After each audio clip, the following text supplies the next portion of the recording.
Alors maintenant, nous allons voir les réglages de base. Donc la première chose, nous allons avoir le traitement. Donc là, on a la possibilité de choisir si on veut un traitement couleur ou noir et blanc. Ensuite, ici, vous avez les profils Adobe auxquels que vous pouvez personnaliser. Vous avez le choix entre Adobe couleur, Adobe éclatant, paysage, portrait, standard et le monochrome. Ensuite, ici, nous avons la possibilité de corriger la balance des blancs. Donc si vous avez fait une mauvaise balance des blancs, vous avez la possibilité de le rattraper, à condition bien sûr que vous ayez shooté en RAW.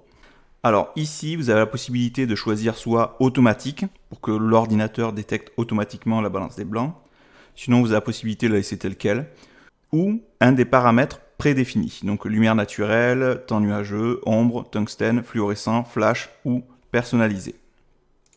Alors pour notre cas, on va laisser tel quel, et ce que l'on va faire, on va soit jouer avec le curseur qui est juste ici, pour trouver la balance des blancs, ou sinon, on peut utiliser la petite pipette, et là, il faut utiliser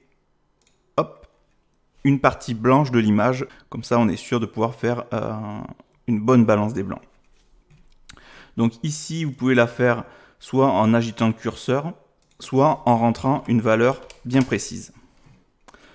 Ici, vous avez la possibilité de corriger la teinte. Donc pour éviter que ça se tire trop sur le vert ou sur le rose, vous pouvez ajuster juste ici. Ensuite, là, on va attaquer la tonalité. Donc c'est-à-dire l'exposition, le contraste, les hautes lumières, les ombres, les blancs et les noirs. Donc là, c'est vraiment les paramètres de base. Donc soit vous le mettez en mode automatique, ce que je vous déconseille parce que la plupart du temps, les réglages ne sont pas très bons, ou sinon vous faites un paramétrage manuel. Donc ici, au point de vue de l'exposition, là c'est extrêmement simple, on joue sur l'exposition globale de la photo. Ici, on a la possibilité d'ajouter un petit peu de contraste à son image. Ensuite, les hautes lumières. Donc comme on le voit, cette photo, elle est surexposée. Et d'ailleurs, c'est un peu trop blanc, donc on va jouer justement avec les hautes lumières.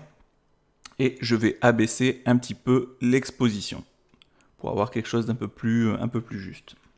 Donc là, ça me semble correct. Au niveau des ombres, là, en fait, on n'est pas sur du noir. On est sur une couleur, voilà, vous voyez, c'est vraiment sur des parties qui sont assez sombres, mais pas noires. C'est-à-dire, voilà, comme son nom l'indique, c'est les ombres. Donc s'il y a une ombre pour la déboucher, voilà, on peut utiliser ce curseur-là. Ensuite, on a le curseur pour les blancs. Bon, là, il n'y a rien de spécial à dire. Et pareil pour les noirs. Donc là, le noir peut être intéressant pour appuyer un petit peu plus au niveau des couleurs.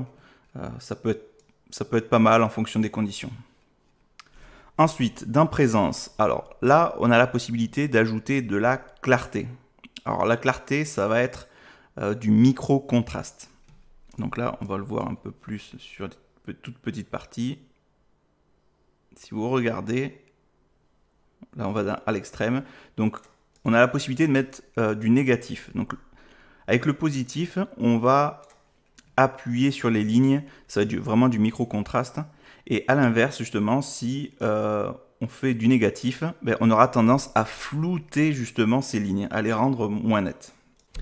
Ensuite, la correction du voile. Alors ça, c'est principalement fait pour la photographie de paysage.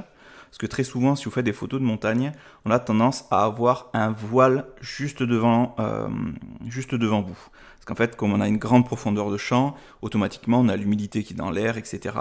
Et bien, avec cet outil, on va pouvoir corriger justement le voile. Et ça, c'est assez pratique. Ensuite, au niveau des curseurs, nous avons la saturation et la vibrance. Alors, le curseur de saturation. Alors lui, il va vous permettre de modifier justement la saturation des couleurs de votre photo. En augmentant la saturation, les couleurs vont être ciblées et elles seront vives et intenses. En diminuant la saturation, les couleurs seront au contraire ternes et grises. Le curseur de saturation agit sur toutes les couleurs de vos photos et sans distinction.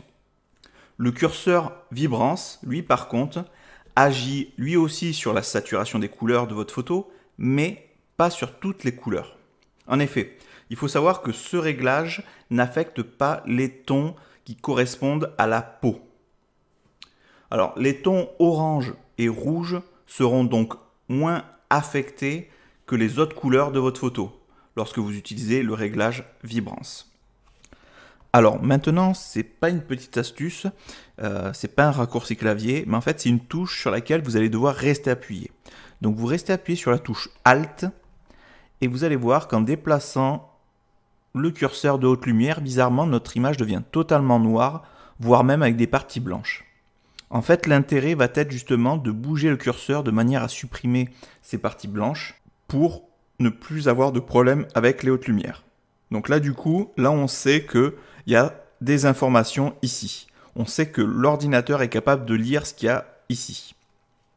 On va faire la même chose avec les noirs, les ombres. Et vous voyez que si je me déplace complètement sur la gauche, là on voit au contraire, justement, on voit une image qui est totalement blanche quasiment avec des parties colorées. Et là, le but va être de remonter avec le curseur des noirs jusqu'au moment où l'image sera totalement blanche. Et pareil pour les blancs. Donc là, pour les blancs, vous voyez, là c'est l'inverse. Là, l'intérêt, le but, c'est d'avoir toute l'image de noir. Donc là, on est à -9. Et idem pour les ombres. Pour les ombres, il n'y a pas trop de soucis. Voilà.